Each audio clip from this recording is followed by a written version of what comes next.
Generally, ovarian cysts don't have symptoms, a mild discomfort generally, but if left untreated, it can get to very severe symptoms like pelvic or abdominal pain, nausea, dyspareunia, which would be pain during intercourse.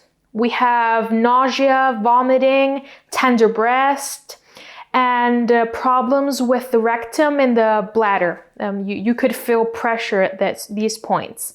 It's very important to identify these symptoms and go get them checked out as soon as possible if you do feel some of these symptoms, especially if you have abdominal or pelvic pain, acute pain, very strong pain, mixed with fever. If you do present these symptoms, you should go to the emergency room.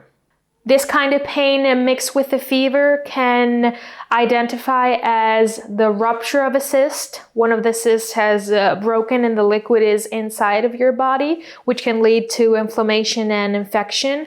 Or there could be a torsion of the ovary. The ovary has torsioned on itself, preventing blood flow to reach the ovary, and it could be very dangerous and might need surgical treatment to save the ovary.